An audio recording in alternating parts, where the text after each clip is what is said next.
Meu último vídeo foi indiretamente censurado pelo YouTube por conter questionamentos sobre as políticas ambientalistas forçando a morte dos carros a combustão. Naquele vídeo eu deixo super claro, em mais de meia hora, que eu odeio os carros elétricos. Mas, como eu também deixo claro naquele vídeo, eu também tenho a minha dose de hipocrisia, não só as montadoras e os governos. E é por isso que o episódio de hoje é justamente sobre um carro elétrico. E dessa vez eu vou falar bem de um carro elétrico, porque esse daqui não se vende como um salvador do mundo. Na verdade, ele se vende como uma revolução do automobilismo capaz até de fazer a Fórmula 1 parecer defasada. Vem comigo hoje conhecer tudo sobre o McMurtry Spirling, o carro que virou o mundo automotivo de ponta cabeça.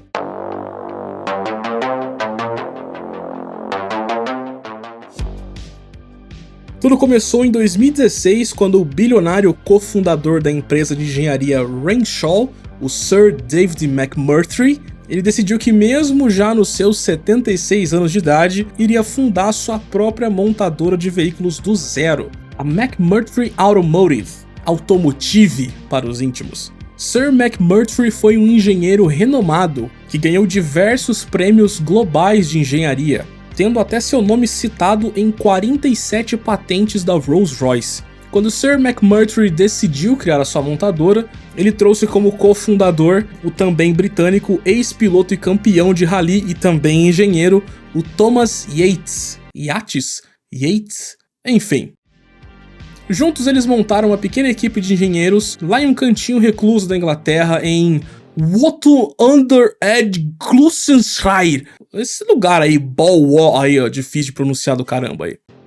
A missão era clara e ambiciosa desde o começo. Criar um carro elétrico revolucionário com uma capacidade de pista absurda e que fosse contra a tendência chata dos veículos elétricos de serem super pesados. Não só isso, mas também desenvolvendo o carro com base no conceito de carro-asa criado por Gordon Murray na Fórmula 1 nos anos 80. Eu falei sobre isso no episódio sobre o GMA T50, que vale a pena conferir também. A McMurtry nos primeiros anos desenvolveu o primeiro protótipo sem qualquer tipo de marketing, o carro era quase como um segredo. Sir McMurtry financiou esse desenvolvimento inicial do carro, desenvolvimento que não foi nada barato, ele tirou do próprio bolso e como acionista único ele podia também direcionar o projeto para poder realizar o seu sonho. Foi só em 2021 que finalmente o mundo conheceu o primeiro protótipo funcional do Spirling.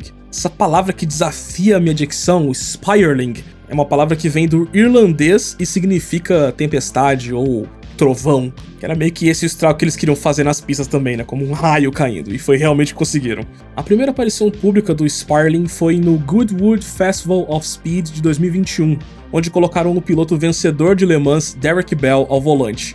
Eu não vou colocar muitas imagens de Goodwood aqui, porque da última vez que eu usei imagens de Goodwood me deram um strike ferrado. Isso que eu só usei cenas do comercial do evento deles, né? O bando de ball war do caramba. Enfim. Essa primeira aparição do modelo já foi chocante. O carro era minúsculo comparado com o restante da indústria, parecendo quase como um batmóvel de bolso, além de elétrico e ter um ventilador super barulhento, peça-chave desse carro. Sobre o tamanho, ele tem apenas 3,7 metros de comprimento, 1,78 metros de largura e praticamente 1 metro de altura apenas. Ou seja, ele é menor, mais baixo e bem mais estreito que muitos carros populares até. Para efeito de comparação, calculando a medida apenas de roda a roda, o Spirling tem o mesmo comprimento de um Kwid, só que 48 centímetros mais baixo e só 12 centímetros mais largo. O Spirling é realmente drasticamente pequeno comparado a qualquer outro carro elétrico que tenha a mesma potência que ele. O Spirling é do tipo monoposto, ou seja, só cabe um único piloto sentado ao centro do carro para distribuir melhor o peso. Indo na contramão de todos os carros elétricos de alta performance que a gente tem no mercado hoje, aqui eles sacrificaram toda a ideia de luxo interno. O carro por dentro é um carro bruto de pista. Ele é focado em ter apenas o básico para o motorista, na menor dimensão e peso possível. Peso que também é um dos pontos chaves do porquê esse carro é tão rápido. Ele pesa apenas 900 kg de peso seco, o que é menos do que uma certa influencer aí vai perder de peso depois da bariátrica. Comparando com o Kwid novamente, o Kwid tem de peso seco cerca de 790 quilos. Então, apesar de ter o mesmo comprimento e peso de um Kwid, aqui é onde entra a grande questão, porque ele tem, na verdade, 1000 cavalos. Ele tem a potência de que uns 12 Renault Kwid. Essa que é a graça. Se considerarmos o peso do carro em ordem de marcha e a potência, a relação peso-potência fica de 1 para 1, 1 kg por cavalo. E se você viu meus vídeos sobre a Koenigsegg, por exemplo, você sabe que essa é a fórmula mágica para um carro ser desgraçadamente rápido. O Sparling obviamente atinge esse baixo peso com o uso dramático de fibra de carbono, atendendo aos padrões de segurança, para um monocoque ter fibra de carbono. Seria uma irresponsabilidade sem tamanho colocar um carro tão potente como esse sem um mínimo de estrutura para aguentar em caso de batida. Não adianta só botar potência no carro e achar que ele vai ficar incrível, né, ô Xiaomi? Estou ácido hoje. Onde o Sparling brilha também é em sua engenharia de packaging. Parece até impossível imaginar como que um carrinho desse tão pequeno ainda assim tem espaço para o motorista, para os pneus, para 2 motores elétricos e uma bateria relativamente grande, com suporte para até 60 kWh, e que opera também em 800 volts, igual a Koenigsegg Regera. É incrível como conseguiram colocar tanta coisa num espaço tão pequeno. Esse carro ele é uma obra-prima em gerenciamento de espaço físico. A aerodinâmica também foi bem agressiva, não tão agressiva quanto os carros de Pikes Peak, por exemplo, mas é uma aerodinâmica bastante agressiva, e a aerodinâmica que aliada ao baixo peso é também uma das coisas que faz esse carro ter uma autonomia declarada de até 483 km. Claro que, isso usando de um modo civil, digamos assim, A McMurtry foi bem otimista com essa declaração. No uso de pista, que é onde esse carro nasceu para ser usado, aí a bateria é drenada igual um tanque de Opala. Segundo a divulgação dos testes da McMurtry, o carro é capaz de dar 10 voltas moendo no circuito completo de Silverstone, igualando a um ritmo, por exemplo, de um carro de GT3. Claro que isso também é um cenário onde há uma temperatura ideal. Se fosse Interlagos, por exemplo, que aqui a gente tem um país bem mais quente, é possível que, por exemplo, em 4 voltas o sistema já entre no modo de proteção contra superaquecimento. Mais dados ainda precisam ser coletados, dados revelados também, não tem tanta coisa assim pública sobre esse carro, mas a gente sabe que o calcanhar de Aquiles desses carros elétricos de competição com potência extrema é justamente a temperatura, a bateria superaquece. A Fórmula E, que eu pude assistir em São Paulo ano passado, eles não têm tanto problema assim de superaquecimento, porque lá também o carro é exponencialmente mais lento do que esse Sparling. E de qualquer forma também, a McMurtry garante que o carro tem suporte para carregamento ultra rápido e em 20 minutos ele já consegue garantir mais algumas voltas de pista. E ainda assim, se você for louco o suficiente, tem algumas fontes que dizem que esse carro tem um modo Hot Lap, atingindo 1111 cavalos por uma volta, digamos assim. E se considerarmos essa potência hipotética máxima junto com o peso seco, com isso ele teria uma relação de 810 gramas para cada cavalo. A gente chega então num nível Forza Horizon de estupidez de velocidade aqui. Absurdo. Eu fiquei impressionado quando eu vi as primeiras filmagens desse carro correndo, e fiquei ainda mais impressionado quando eu descobri o tamanho do pneu que esse carro usa. É um 210 na dianteira e 240 na traseira, um pneu muito mais fino do que muitos esportivos que estão saindo de fábrica hoje. É de novo uma vantagem de um baixo peso, você não precisa de um pneu tão largo assim.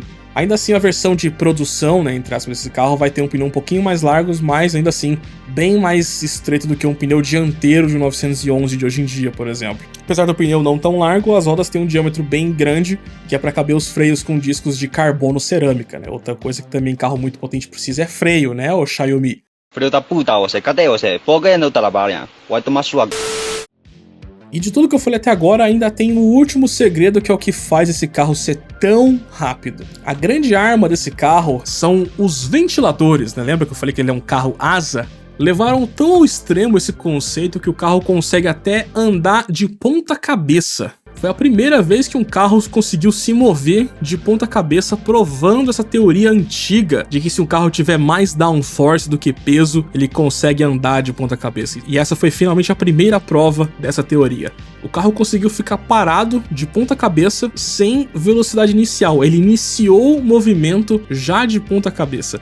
Eu não vou mentir, já tem aí acho que uns 2 meses que esse vídeo foi publicado e eu achei que era montagem. Mas aí quando eu decidi fazer esse vídeo sobre esse carro, eu fui estudar um pouquinho sobre ele com várias fontes e aí eu vi que realmente esse vídeo é real. Se você olhar o vídeo publicado pela McMurtry, no começo desce como se fosse uma pequena saia que cola o carro em relação à superfície. Eu pensei que poderia ser um eletroímã travando o carro ali, e por ele ser leve, isso que fez ele ficar de ponta cabeça.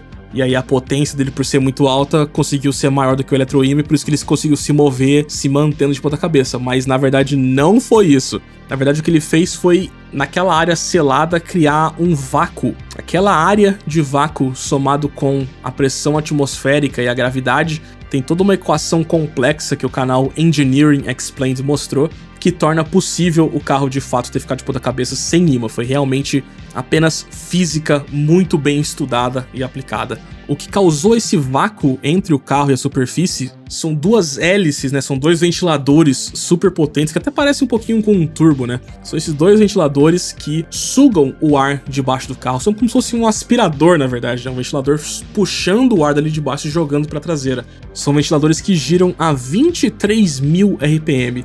E esses ventiladores, sozinhos, geram 2.000 kg de downforce. Com esse sistema que puxa o ar debaixo do carro, é como se tivesse o dobro do peso dele o pressionando para baixo. Inclusive nos cálculos gravitacionais, para que esse carro faça essa manobra maluca, é até mais difícil matematicamente que ele fique de lado do que de ponta cabeça. Qualquer mudança nesse experimento já o tornaria impossível. Se o pneu fosse mais fino, se a superfície onde esse carro estava fosse imperfeita ou molhada, ou se o carro fosse um pouco mais leve também, qualquer variável que você troca nesse experimento já o tornaria impossível. A chave está na questão dele ter 2.000 kg de downforce, pesar só 1.000 kg e ter uma área de 2 metros quadrados com vácuo embaixo dele, com uma superfície perfeitinha. Eles até passaram um material que ajudava um pouco a deixar mais abrasivo, né, para poder conseguir melhorar a área de atrito do pneu. Então não é como se fosse uma trapaça com imã, como eu achei, mas é um experimento extremamente específico e que só funcionou com esse carro e dificilmente vai ser replicado. Então com esses ventiladores aí puxando o ar debaixo do carro, você tem também outra vantagem no uso em pista, né? Com esses 2.000 kg de downforce, o carro consegue atingir 3G de aceleração lateral em qualquer velocidade, em qualquer curva. Tem casos específicos onde o Fórmula 1 gera mais, né, como por exemplo o Hamilton lá em Mugello, mas ainda assim, na média, em questão de downforce, o McMurtry Sparling tá no mesmo nível que a Fórmula 1, porém custando uma fração do que custa o Fórmula 1, com um tamanho muito menor e com uma complexidade totalmente diferente, né, sem usar o sistema híbrido nem nada. E é com esse downforce absurdo também que o carro, mesmo sendo apenas tração traseira, consegue fazer algumas medições em 1.4, 1.5 segundos no 0 a 100 km por hora, mas ainda assim, qualquer medição que fizeram sempre deu um 0 a 100 abaixo de 2 segundos. No quarto de milha, abaixo de 8 segundos. Do que eu vi do que foi publicado esse carro, acho que é o único cenário onde ele não é mais rápido que um Rimac Nevera seria realmente no teste de velocidade máxima de reta. Mas se você colocar ele em curvas, o Sparling vai destruir qualquer carro elétrico que exista hoje. Ele é objetivamente, definitivamente, o carro elétrico mais rápido do mundo. Isso quando o assunto é condução esportiva e não as drag racing imbecis do Carwall. Caramba, eu tô realmente ácido hoje. Isso não tava no roteiro. As imagens desse carro correndo são impressionantes pra mim até agora. Esse carro vai destruir muito mais recordes de pistas. Ele já trucidou em Laguna Seca também, por exemplo. Trucidou o recorde da pista do Top Gear. É surreal o que esse carro é capaz e os recordes que ele ainda vai atingir. A Fórmula 1 supostamente é um campeonato de construtores, né? Só que eles estão preparando um regulamento para 2026 que certamente é o pior regulamento que eu já vi escrito na categoria. A ameaça é de que os carros percam velocidade de reta, eles vão ter que mexer na bateria, o carro também vai estar com aerodinâmica ativa, o que pode ser que gere mais ar sujo para o carro vindo atrás, o que vai dificultar ultrapassagens. A Fórmula 1 vai viver um desastre enquanto o McMurtry Sparling usa uma ideia que veio da Fórmula 1 para ser tão impressionante. O conceito de carro asa foi banido da F1, olha só. O Sparling é um avanço do conceito de carro asa e justamente pelo seu downforce vir do vácuo do assoalho, em uma corrida com carros assim, por exemplo, ele não teria problemas com ar sujo, porque o downforce dele vem do chão e não do ar que vem de frente. Isso poderia resolver esse problema que a Fórmula 1 enfrenta já faz mais de uma década, dos carros não conseguirem ficar se perseguindo tão perto assim.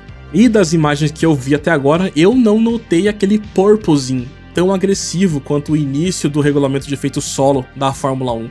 E eu concluo esse vídeo dizendo que eu tô achando até engraçado que hoje em dia a gente tem engenharias mais malucas, mais revolucionárias, olhando marcas como a Bugatti, com o V16, olhando a Koenigsegg com o Diesco Absolute, olhando as equipes, né, da Hypercars de Le Mans, olhando também agora, né, o McMurtry Sparling.